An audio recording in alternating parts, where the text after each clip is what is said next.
Hello everyone, welcome to this episode of Z.I.P Talks. Today we are with Ms. Krystal and Ms. Lauren, the Florida FTC Judge Advisors, and today we'll be talking about the judging process. My name is Mo Hill, and I'm the co-captain and outreach lead of Team Z.I.P Ties.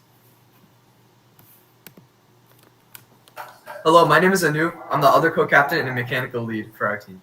My name is Ankita, and I'm the business lead for Team Z.I.P Ties.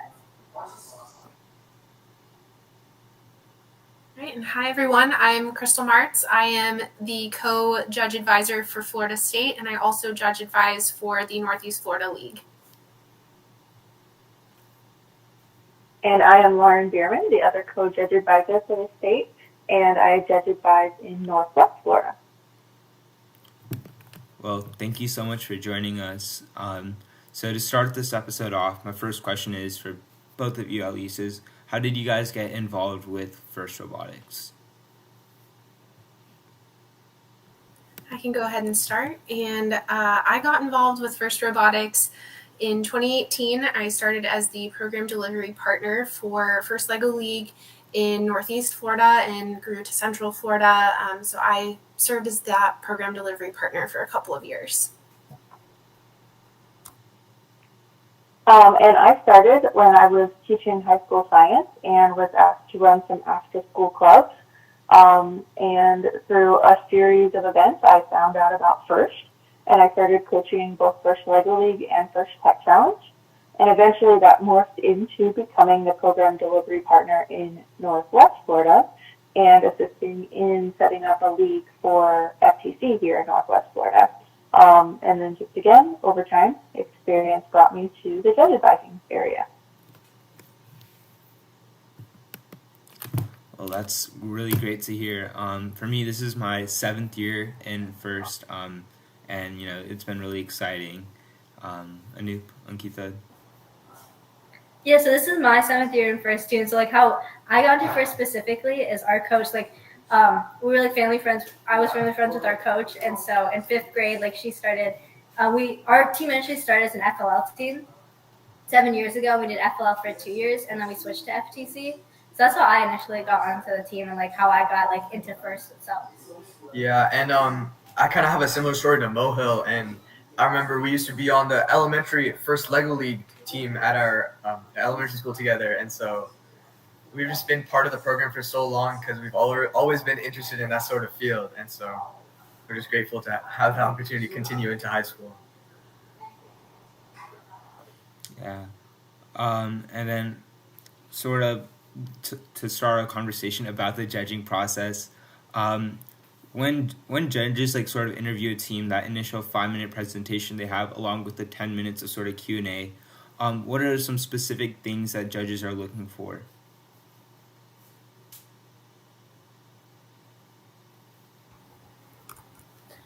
I can start off. Well, in that formal interview, it is recommended to do that 5-minute presentation. It is not required, but I think that I would recommend it because it is helpful for y'all to align what you're saying with what you've presented in your engineering portfolio. And even your control award form if you've submitted that too. And, they're looking for those keywords, those experiences, that evidence that you have to align to the award criteria. And they're really looking for, the challenges that you've overcome, lessons learned, experience gained, an ability to answer and elaborate on robot questions. But, I think having that 5-minute presentation really is helpful to guide y'all and ground y'all as a team when you're in there presenting so that you have that unified front, that you are very knowledgeable in what you're talking about, you've prepared. And that's kind of my initial reaction. And I don't know if Lauren has any additional ideas. I mean, really, they're looking for the team to share about their journey. Where did they get started for the season, and where are they now? The judges aren't looking for your complete history in FIRST because they can only judge you on what's happened this season. But that's their first impression of you, is that formal interview, and those 5 minutes are really valuable for you to make that impression and make it good. So they want to hear that story, and they want you to make it as easy as possible for them to nominate you for as many awards as possible.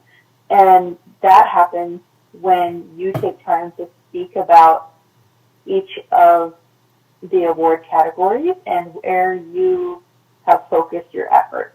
So if your team is heavily involved in outreach, give them as much information about that as possible so that they can nominate you for those outreach awards.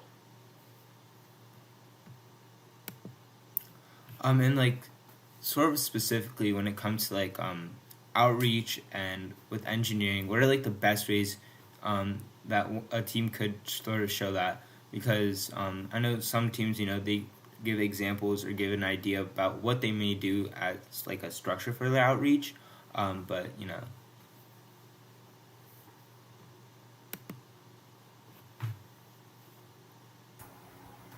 Lauren, if you want to hop in. Yeah. So what they're looking for is really described pretty clearly in the judge manual and the judge advisor manual, which you guys have the ability to look at. But for each award, there's an area of musts and shoulds and coulds. There's a criteria that are needed for each team to qualify for consideration in that award. And that's where we really would recommend looking to make sure that not only as you're planning out your season, does your outreach or whatever aspect of your team match up with that award criteria, but also when you're planning for your interviews and planning for your portfolio, are you communicating that? Because a lot of times I think we have teams that are doing all of the right things, but maybe they're not communicating it very clearly that they did do each portion. So my advice would be to really review the criteria for each award. And jumping off of what Lauren said, take a peek at, in this year's manual, it was for the game manual, part 1, Appendix F has your award terms and definitions, so really make sure you have an understanding of what it meant to assist a team, mentor a team, start a team. You really want to make sure you understand those foundational terms so that when you are talking about it, you're categorizing it correctly. The judges know that okay, they are fully aware of how they did what they did and where it kind of falls in terms of, what it is. Now, one thing is not inherently better than the other, right? It's just a matter of being able to articulate it, how it impacted y'all as a team. One thing we talked about at state this year was it's not always just about quantity, right? One team may have the ability to talk to 3,000 people and another team may not. There's equity in that, right? So when you're including and talking about outreach, think about how it impacted y'all as a team, impacted your community. It's not just, hey, we reached 3,000 people. What skills did y'all learn as a team? With these talks, you guys are learning how to run meetings, how to live stream. How do I run a chat on the side? How am I getting information out? You're learning those skills on top of it. It's not just that you did it, check a box. What's that follow through? What's the impact? And really being able to articulate that can be a differentiator. And another piece is a lot of times, especially when it comes to outreach is done by teams in collaboration. Groups of teams come together to run an event or to put on a presentation. And it's really important that you also articulate in that place what sets you apart from each other. What was the piece that your team owned? Because it's just very generic, and you say, Team X, Y, and Z put on this event, and here's the impact that the event had, and here's what we did. It's hard for a judge to parse out what did Team X do versus Team Z do. So being able to clearly articulate the pieces that Team X did versus Team Z and the impact that those pieces had on both the community that was reached and the team itself. So impact always goes two ways. As Krystal was just mentioning, there's the pieces that impact your team, And then there's the pieces that impact the community that you've reached out to. So like going off like what you guys were saying with outreach as a whole, like a lot of teams like do a lot of outreach, and it's hard to fit that, hard to like consolidate the time to like how much do we want to spend on outreach, how much we do want to spend on programming, like engineering, and like sustainability as a whole. So within outreach specifically, is it better to just kind of pick like a few important ones and then kind of use that method you guys are talking about, like how did it impact us, how do we impact the community, maybe also putting like numbers in there to kind of show like how much it like benefited the community and us as a whole? Or would you rather have like kind of like an overview of everything and kind of follow up on those outreach events, whether that's on like pit judging or like judging or like when you guys ask questions itself in the interview? I think that follow-up piece that you mentioned is really important, and having attention grabbers, whether they're in your portfolio or in your interview, in both places, you have limited space, limited time, limited space. So a brief overview is great, but then some key impact statements of how it impacted you or your team is going to prompt the judges to come and ask more questions later and search it out. And you can also balance that with the information that you present in the portfolio versus the information you present in the interview. So maybe in the portfolio you focus on outreach A and C, but in the interview you might mention outreach B with some specifics, and then say there's more details about 2 other outreaches you did in your portfolio. So you can kind of tag team it to where you might have more detail about one in your portfolio and just direct the judges back to that as a way to get information about multiple things into those areas. Yeah, and I don't want to be too prescriptive and, do this, don't do that, because the goal is to make sure you're highlighting and showcasing the events that you feel align closely and hit all those criteria for the awards in the game manual and the judge manual. First and foremost, make sure you feel that whatever you do choose to put on those pages and highlight answers those criteria, because you'll find in a lot of the, and if not all of them, the criteria basically says that there must be insert whatever criteria does in the engineering portfolio. So don't feel so much that you have to like leave things on the cutting room floor, but look at it through a more analytical lens of, does this event, do we have a quantity on it? Like, quantity is great. It's helpful to know, like, y'all aren't just saying, oh, we did this event, we did that event. Like, you are being very mindful and intentional in the information you are articulating. You're telling a story. This is what you're learning, how to use data to tell a story, how it impacted you, how it impacted others. And, pictures, it doesn't have to be a picture from every single event that you did. Because what happens is a lot of teams will shrink those pictures, and then we can't really get a good view of it. And so then on the same hand, it's like, okay, well, that's like a little bit of wasted space, right? We want to maximize the space. We want to make sure the points are coming across, and that, you feel that that story is being told that hits the criteria it needs to hit in the award criteria. So yeah, I wouldn't say don't include these types of events or don't include that. Definitely, when you're looking at the full scope of what you've done over the season, take that analytical eye, ask coaches, mentors, and, after you get to, ask some other volunteers too. Like, hey, when you read this, what do you get from it? Here's 2 pages on our outreach. Like, what kind of questions do you have for us? Maybe they'll ask something. You're like, oh, I need to add that piece of information, that answer that I just gave into the portfolio. And just get that feedback. There's nothing wrong with getting feedback and, reiterating and changing and adding, because what one person may read and think is a good enough point A to point B explanation may not be to others. And so it's always good to get that extra feedback. Yeah, that's super helpful and great advice. And just to switch to the engineering part for a moment, I was just wondering, in your experience, what has been the most effective way teams could portray how they've developed in their engineering throughout the season, such as having the robot there, maybe some team props showcasing previous iterations of the robot? Or would you say that having more like pictures, designs, and CAD drawings, or maybe even just like normal explanations about what we've done? Like what in your experiences has been the most effective?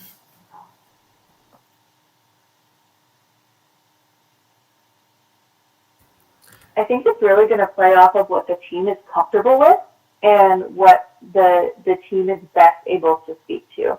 So a team may be able to tell that story in words better than another team tells that story in pictures.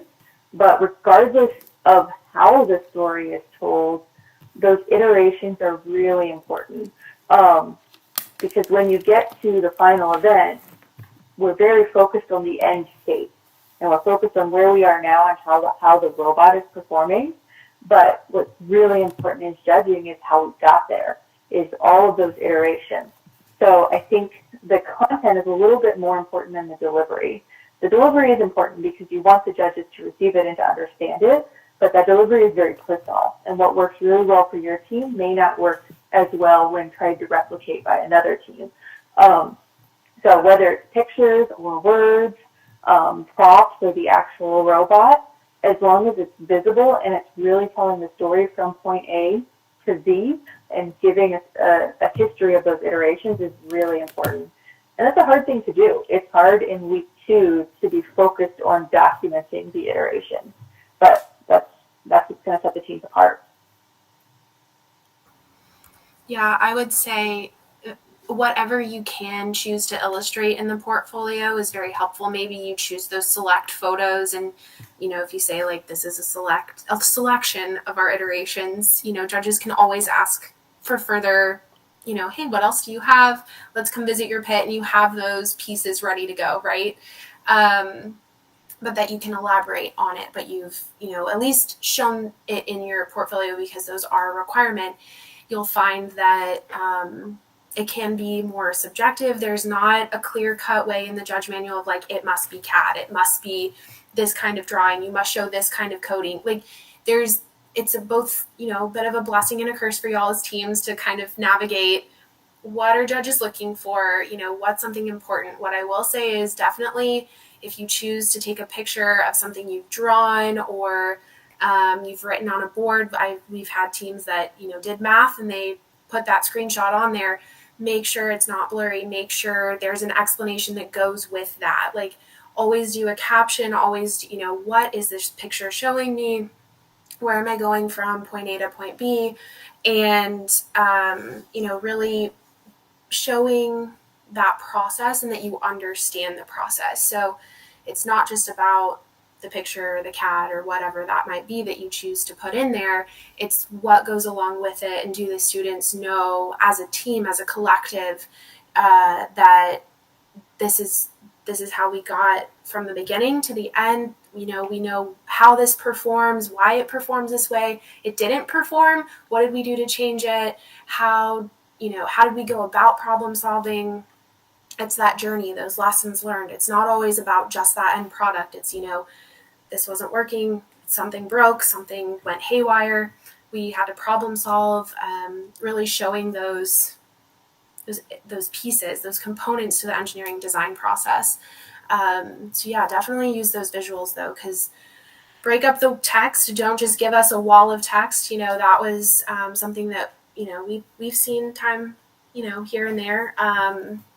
And that wall of text can be hard to visualize and then hard to kind of read all at once.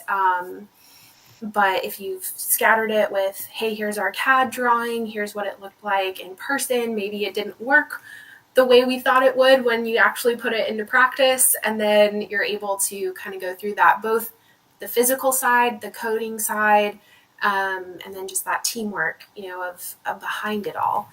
And just, again, following what's in those manuals with that criteria. A little something that Krystal mentioned was the captions that are often added to those pictures. A thing that we see very often is those captions being so small that it's really hard to read. So take careful consideration to how readable the captions are, because your judges aren't 14, and sometimes they can't see that 0.9 font. So the picture needs some context, and what you say in your interview may not always be completely remembered by your judges. So you want them to be able to refer back to your portfolio and see that picture and see a clear explanation of what that picture is about. So pay attention to the size of your captions as well. Yeah, that's totally helpful. I know in our portfolio, we try to make sure we explain all our pictures. And I just wanted to say, would it be helpful if we brought maybe like additional materials in the interview room itself to like showcase with like a bunch of visuals explaining the process too, which might help aid in our explanations of what happened? Or would it be more like a physical demonstration of us holding the robot? Or is it just like up to team preference, like what you said before? I would do what makes sense for your teams. That's that part of the uniqueness and the flexibility that there is. There's not a one set way to do it. And I know for a lot of teams, maybe they can't keep those old parts and they need to repurpose it. So taking a picture or being able to point out on the current robot, like, this was this way, we had to change it. I know with First Lego League, it was maybe easier to keep your old attachments and, like, hey, here's the new one, or, it was a little easier that way. But with the materials that y'all have and what you can use and what you can keep and manage to keep, that might be more of a flexible inventory for y'all that not every team can do. So definitely don't feel that you need to have all of the physical, components, the old iterations. And so really focus on making sure there's enough in the portfolio, because remember, the things that help you get nominated must be in the portfolio. And then having those as backup to talk through that process. Maybe you have, we started with this, here's kind of our middle area, and here's what we're working with now. And, when you're talking about it, you can have those extra pictures and, fill in those blanks. But I would definitely make sure that you have what you need in your portfolio, and then the rest is kind of that cherry on top within the interview. Because, again, you're trying to be concise and give all those points in that 5 minutes plus the 5 minutes of Q&A. And so you really want to figure out what's our streamlined talking points, what do we absolutely need that gets the point across. Because, at least in Florida, we try to make sure every team's getting a pit visit. So at some point too, you'll end up talking to judges in that second interview. And that way, you feel that you have every opportunity to present those iterations in your design process, but making sure it's in that portfolio for sure. Yeah. Something I just wanted to, something I just wanted to go back to real quick. I think you mentioned about when you're talking about the programming and the engineering and the portfolio, you're also mentioning sort of like the teamwork behind it. What do you mean by that? Like, I was just like a little confused about what it meant, but like I thought it was a bit interesting. Yeah, I mean, remember that you're wanting to show your team's journey, right? So it's not all on one person. Maybe one person led something, but you're in it as a team. And so, how did your team come together to problem solve? What's the dynamics like? How do you handle those strengths and maybe weaknesses amongst each other?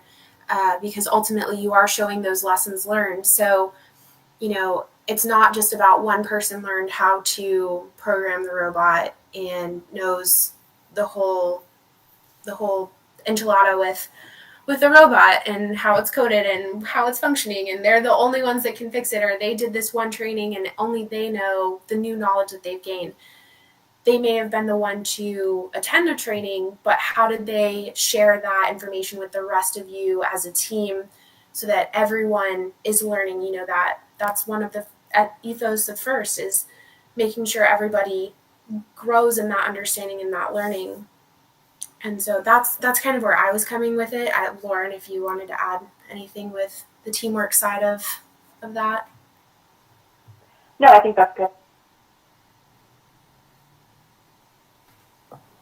Yeah. So I want to like switch over a little to programming and how we would be able to like explain that. So have you seen it would be better to get our point across about how we program using like some sort of visual diagrams, flow diagrams, or something like that, or having like detailed explanations? Because I know in just a 15-page like portfolio, it's kind of hard to compress everything down. But it's also like an easy visual to, I guess, demonstrate, which might not be as technically expressive as like having the talking points specifically, but or would it be like having that diagram in the portfolio and having in-depth conversation, I guess, in the pit judging about the programming itself? So like, what are the things you've seen best in this area? I didn't know if Lauren wanted to answer first. Trying to rotate here, so you're not just hearing from me first. But what I can say is that when it comes to programming and the engineering portfolio, always remember that you know what you're looking at, but when someone else goes to look at it, would they understand what's happening? So you can give me a visual of your code, but again, have those captions, use highlighted boxes around key pieces of information and put out that explanation. That's one way I've seen it done. It certainly is by no means the only way. Then, you don't have to do a whole page with one whole long code. Like, again, think about, what am I trying to convey? How does this apply to what I've already presented, maybe in the physical hardware design? And if you've submitted a control award form, is it hitting those points as well? Because even though you have the control award form, it also is requesting like, hey, what pages in the engineering portfolio align with your control award form? And really be very intentional on what you're showing and how you're showing it, and understand that judges, we have technical judges, they know what they're looking at, and so you really want to make sure whatever you do show, that everyone on your team knows how to talk to it, knows what the heck the screenshot is, that any math that you've done with that, anything surrounding how you arrived at your code, really follow the manuals, make sure that criteria is there, but then also make sure you have clearly delineated, you understand what you've just put on the page, that you can talk to it, that you can elaborate on it if needed. Because again, it doesn't have to take 5 pages of your portfolio, but you want to make sure you're putting in the key pieces of information that you need to. I think some of the most important parts that Krystal mentioned there is being able to speak to it and being able to explain it. Because the picture gives one perspective, but it's how the team interprets that and how the team can communicate that. That's most important. Because from the picture, we're not able to hear how you understand it and the story that you have behind it. So being prepared to speak to it is extremely important. Whether that's in the pit interview or the formal interview or the Q&A time, especially when it comes to coding. It's that knowledge that you hold about it and how you can share that. That's going to be really important to the judges. Yeah, for sure. Like a lot of that like communication that you guys are talking about, like how we can articulate things, whether that's like how we're speaking about it in judging or like even on the portfolio itself. But on the portfolio itself, I had a question, like, we talk about like how important it is to have like diagrams of like whether that's like programming like things or like engineering things or like photos on your outreach. But also like how can teams make their portfolio like even more individualized while also making it like easy on the eyes? Because I know for our team, like our colors are like orange and blue, and like we've always had this struggle of like how can like we incorporate our colors and like what other colors can we also like add on, like whether that's like different variations of blue or different variations of orange. And what we found is we have like a blue, we have our background to our portfolio isn't like white, it's orange.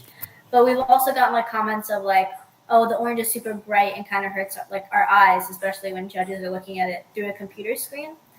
But we've also found like a lot of judges can remember our notebook because it's like, oh, it's like that orange one that's super like bright. So like, how can other teams also like individualize their notebooks while also keeping it very like easy on the eyes, like eye grabbing for judges, like including in those like words, like highlighting words with their colors, like doing graphics and pictures and all of that. I think that the branding that you're talking about is a really interesting opportunity for teams to expand into, because that you're right, that branding does identify your team, and being able to trace it through your kit and your team t-shirts, maybe your robots color, and then your portfolio as well. It really does leave a mark on the judges. But I think this is an area that teams don't realize that they have another opportunity to connect with mentors. And I would really encourage teams to try to connect with those graphic designers or the digital designer at your school or in your community who runs the yearbook, and get their opinions and their help as well.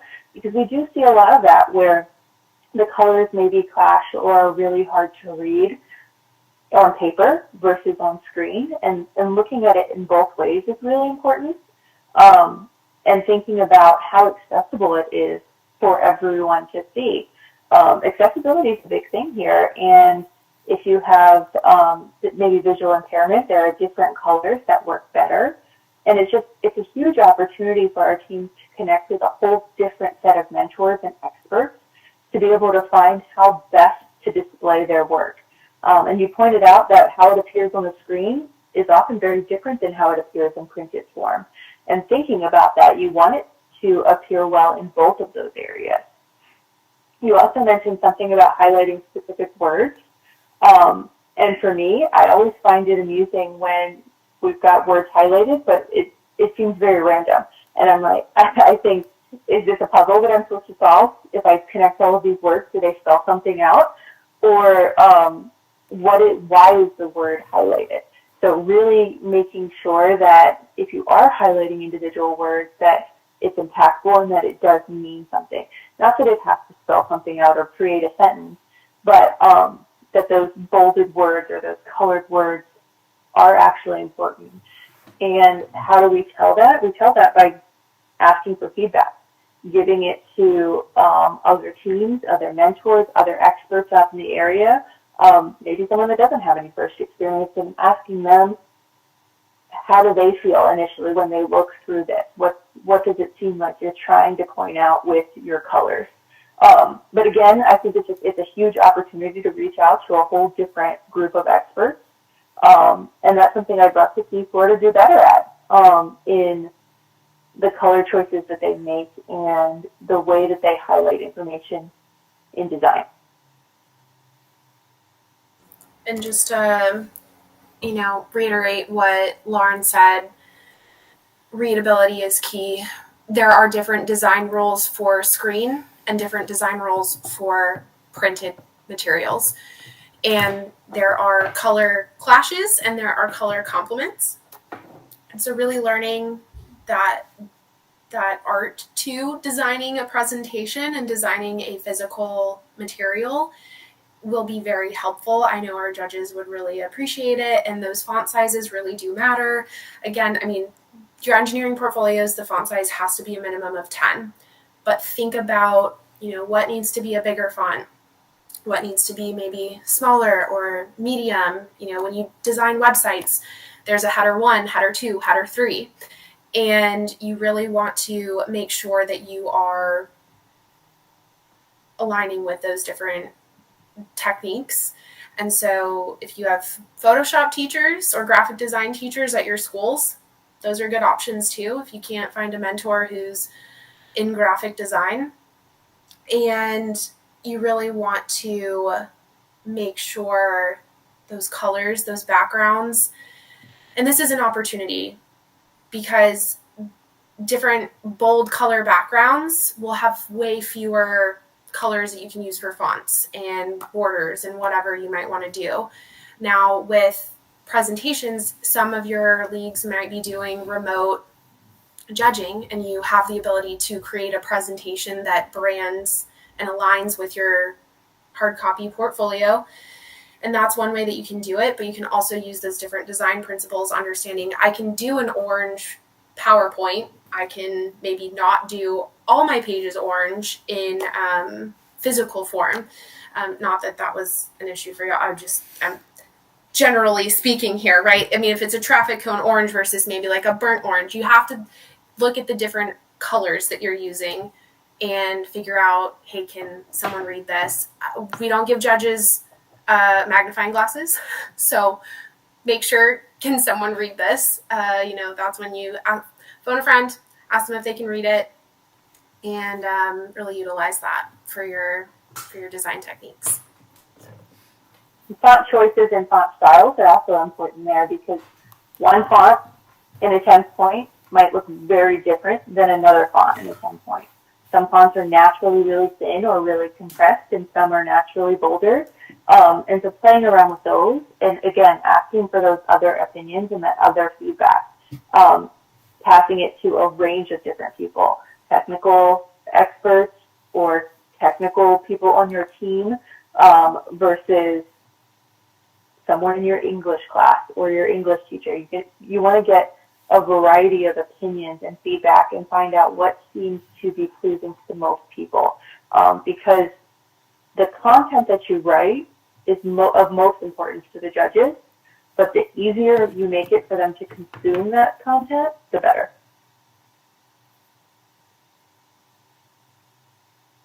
I will say that our judges have mentioned positive feedback when different award categories are mentioned next to bits of information.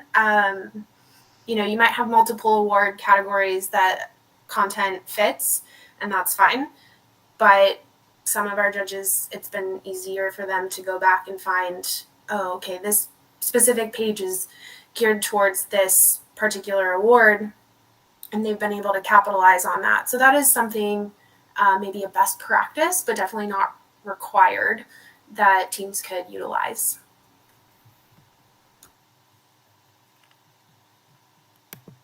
So, for the awards, explicitly stating, motivate, connect, design, innovate, rather than, implicitly saying it or paraphrasing it, that'd be a bit more, that'd be easier for the judges to sort of understand and go back to when they're doing, their debriefs.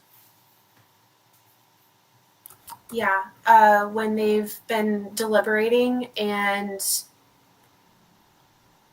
for state in particular, there's 56 teams that we had this year, right? So you can imagine that as they're deliberating and nominating between all 56 of y'all, being able to quickly find that information is a game changer for them and for y'all as a team. So the more specific y'all can make it, the more clear and aligned with between pages and between award criteria, the better. So, that I know Connect and Motivate were two big ones that teams have done that with before. So.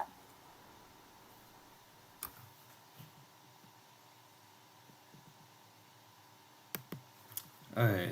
And sort of now, sort of going into the specific awards, when it comes not just into your portfolio, but also for the script.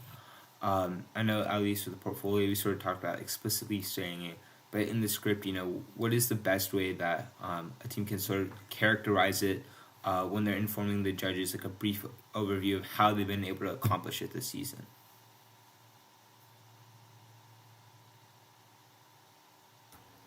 And that's for each award?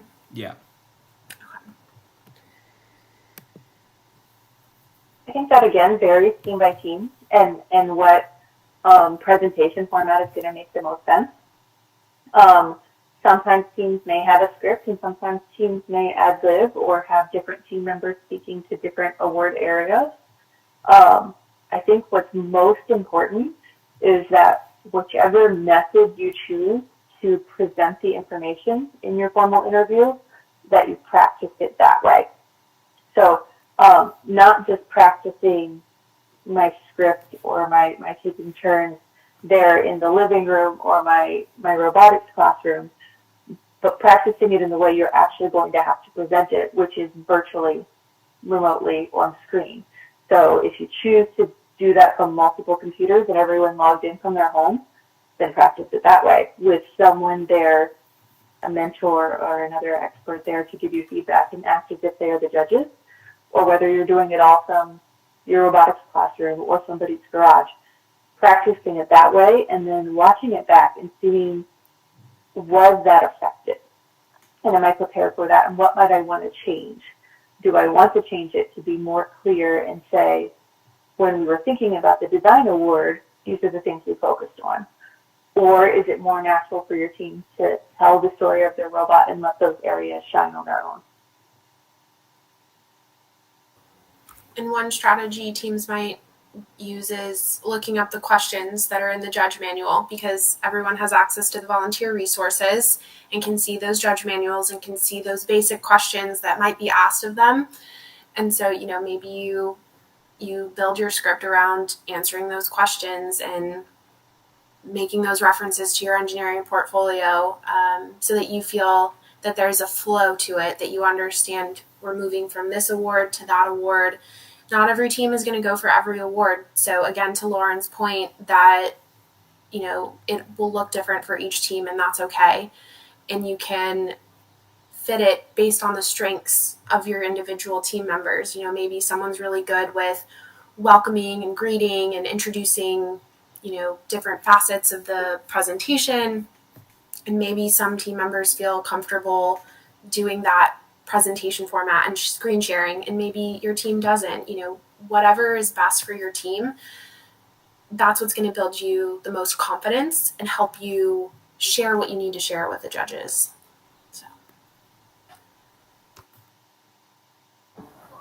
So yeah, I know we were talking about going into those award categories and how teams can properly exemplify the things that they've done in the judging room and on their notebook. Specifically the outreach part, we had a question on non-technical and technical outreach, ways to differentiate those in the notebook. And how do you guys classify something as technical or non-technical outreach?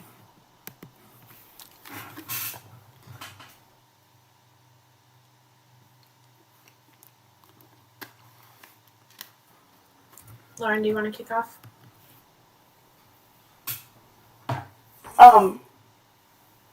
It's not so much that I would classify things as technical or non-technical. It's more about telling that story. So when you're focusing on the Connect Awards, you're connecting to those that already have some sort of STEM knowledge. So maybe you would classify that as technical, but it also doesn't have to be only technical pieces that you're doing there.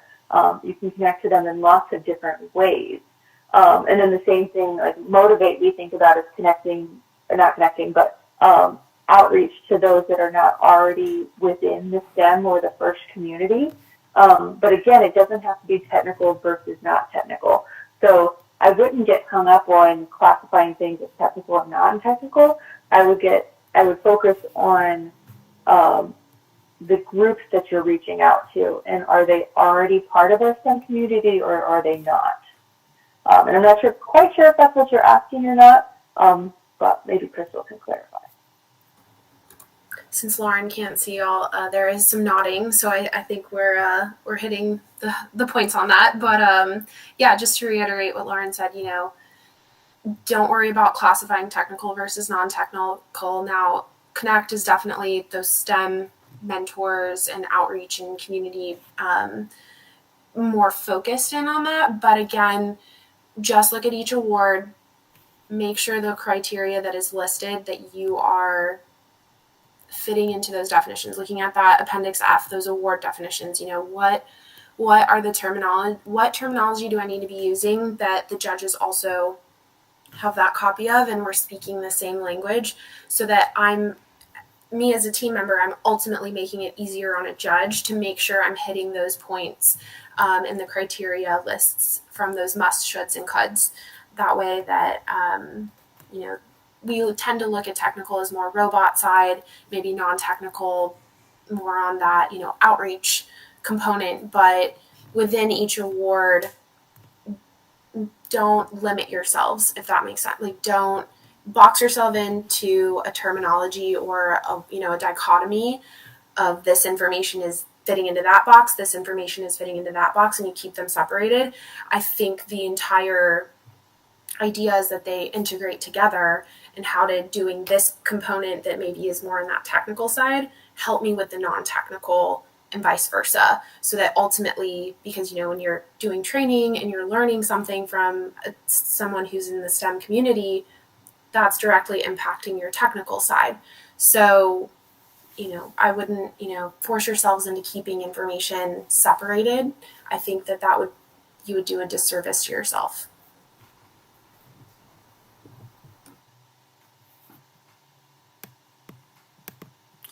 Yeah, no, that was actually really helpful, because we were having some you're just, after states, we were sort of trying to reconsider where our outreach would go, but I think that definitely clarified a couple of things for us. And just presenting it once again in the notebook, something that we've recently started to do a lot more this season is advocating for FIRST, not just only with our local government officials, but also on the state level. When we're talking about it in the script and in the portfolio, what are the best ways to sort of market it and sort of show it to the judges?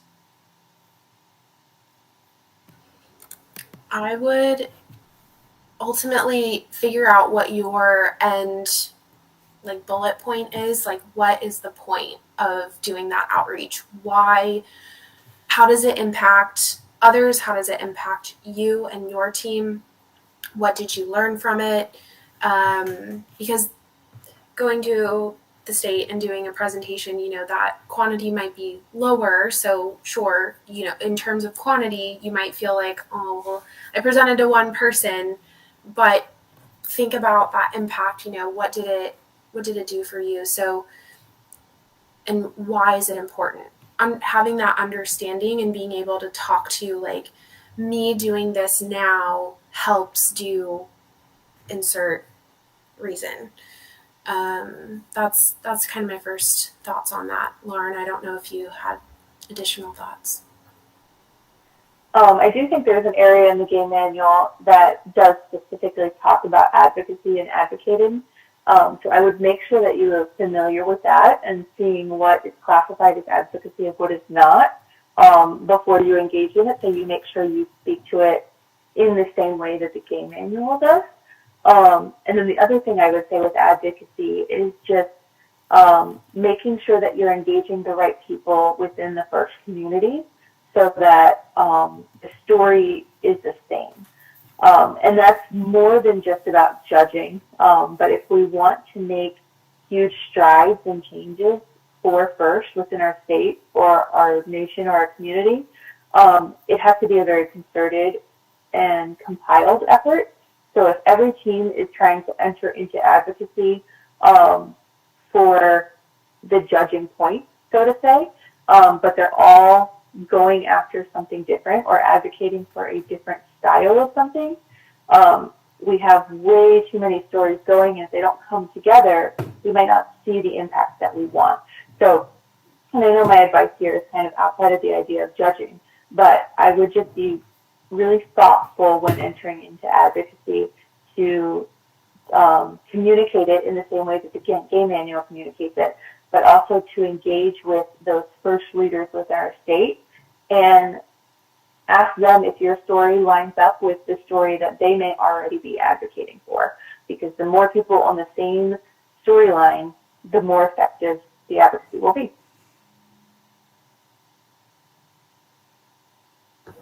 Yeah, that's really helpful. I know we've talked a lot about impact and the ways that people can showcase the important stuff that they can show the judges about their team, but also going into pit judging itself, the way of judging online and before the actual competition. But how can teams who aren't used to doing that pit judging in person versus always having that always doing judging at home, how can they prepare for pit judging, and like what are like helpful tips you guys have at least to make them feel the most confident and comfortable in that environment? I think your practice for that experience really comes from that public outreach. And as you're outreaching to your community, if you are set up at a fair or something like that, think about those people that walk by and just ask you random questions. That's exactly like a pit interview. Judges come by, they stop by, they ask you questions that you're not maybe prepared for, or maybe you're not expecting the question to come exactly like that. That's exactly what happens in public outreach. People walk by and they ask you questions, and so the more that you do that, the more comfortable you become with it. Other ways you can practice that is by inviting people to stop by your practices, your team practices, and just freely ask questions. Ask them to come and purposefully interrupt you and ask questions about what it is you're doing, because the more that you force yourself to engage in that manner, the more comfortable you'll become with being able to step aside from what you're doing and thoughtfully answer the question, and then still be able to return and accomplish whatever task it was that you're doing. It's just a practice skill, and however you can get people to help you engage and ask you questions that you're not expecting is going to help you to effectively communicate answers to them.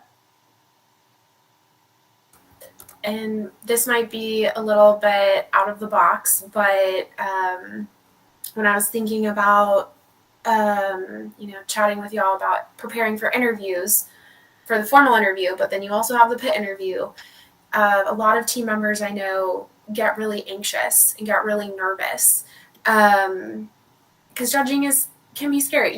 We might do it once a year with our league structure. Other regions have it differently, but we typically do it once a year. And if you go to state, you have 2 opportunities, so you don't do it often. And then when you do, it's all this kind of like culminating moment of, this is everything I've worked for this whole year. Like, how am I going to communicate it effectively? How am I going to make sure that all of my knowledge is put on paper, put into a presentation, that when I get that random question, I'm going to be able to answer it? I would also look into those stress relief techniques. What's a way to keep you grounded, keep you, knowing how you're feeling inside, if you feel that anxiety bubbling up, or maybe, knowing how to communicate with your team members, and for your team members to know how to help one another. When someone, maybe it happens to us all. It happens to me too as a judge advisor. Like, I'll be talking and all of a sudden I'm like, everything just left my brain. And for someone on your team to be able to pick up where the other left off. So, when you are memorizing script, you might be thinking, oh, I only need to know my part of the script. But your team member might blank out.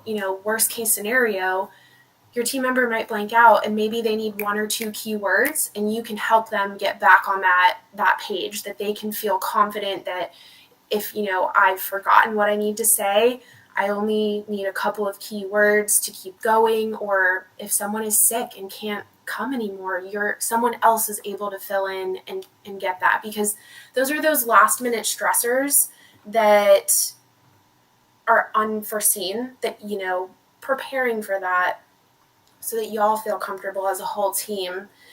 Everyone knows what's going on. Everyone knows what they needed to know from the whole season. What are our talking points as a team? What are those main key points that we need to tell judges when they ask us these questions, so that everyone feels confident, and having those stress relief techniques, in your back pocket, so that if you do feel overwhelmed, if you do feel anxious or you feel nervous, you can bring yourself back down and feel confident in answering those questions, because it's good to practice. That's going to help make you feel more comfortable and more confident, but also just in preparing in general, if someone on my team is no longer able to go, can the rest of us pick it up where it needs to go?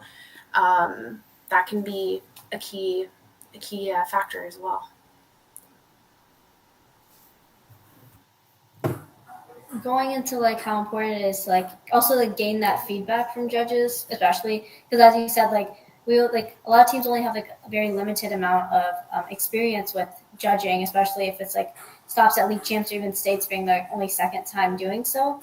I feel like getting that judges feedback is like very important. And I know we like talked a little bit about the judges manual in the beginning, and we'll also put it in the bio of the episode so teams can also like look through it.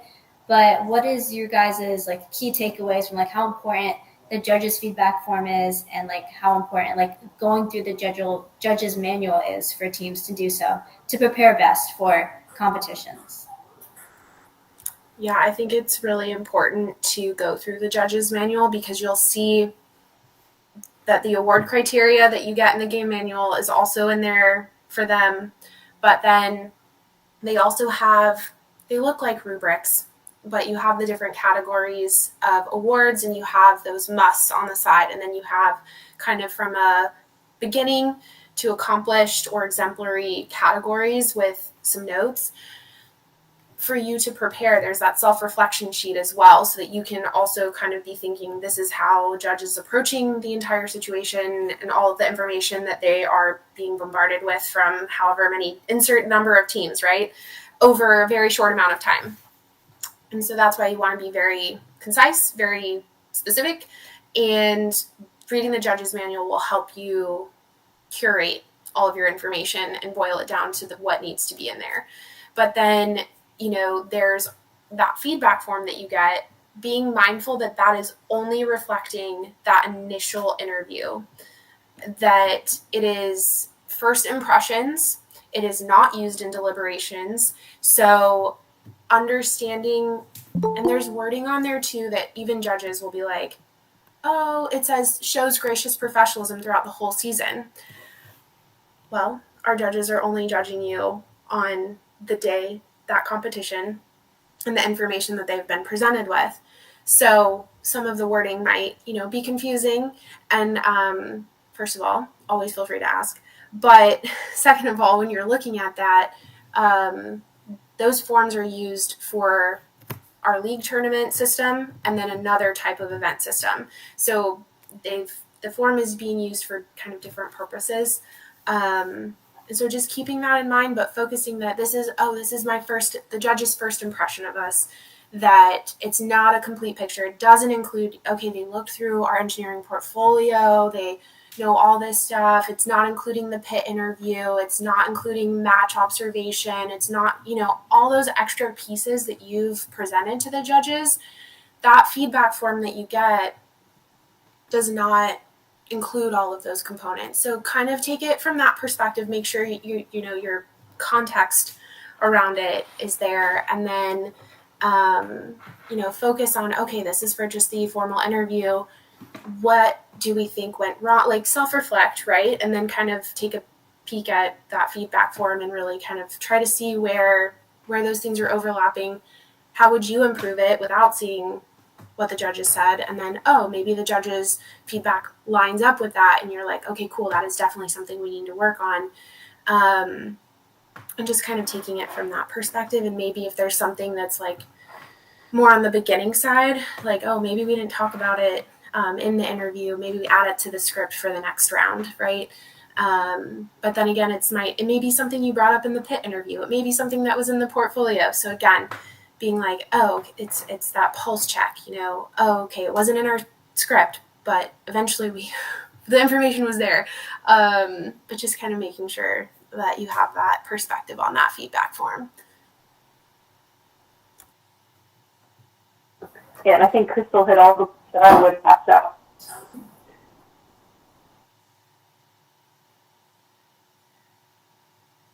Yeah. All right. Yeah. So, just as our episode comes almost to an end, we would like to finish off with this one final question. What has been your favorite experience in FIRST? Lauren, do you want to go first?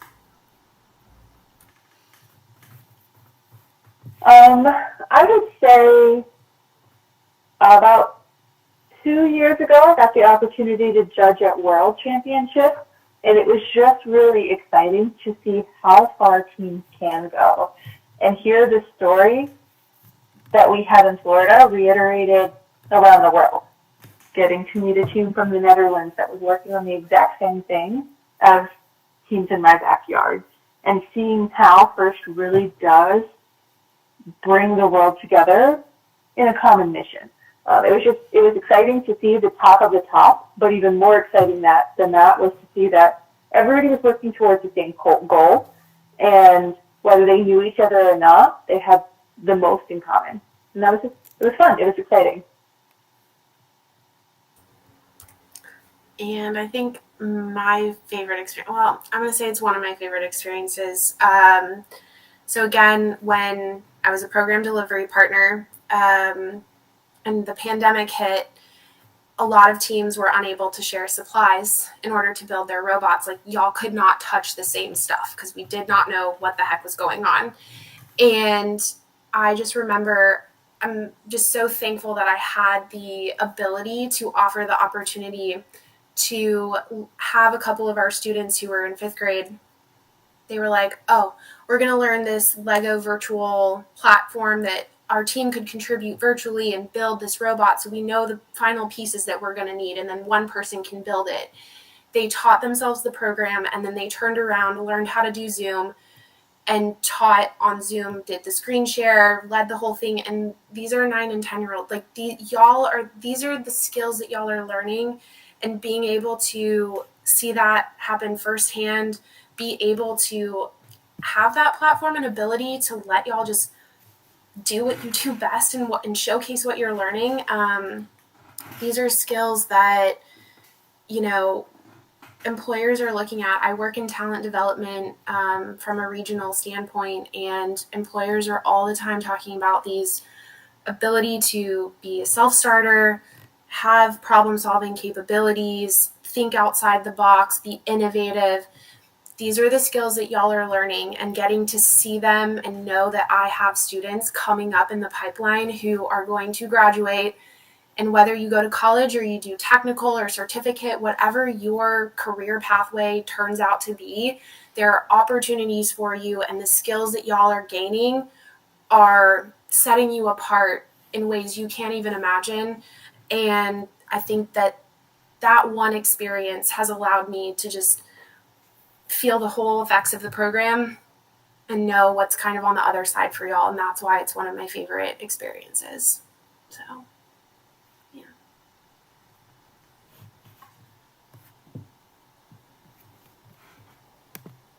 Well, thank you guys so much for joining us. It was really great having you and taking time of your day to talk to us. Thank y'all for having us.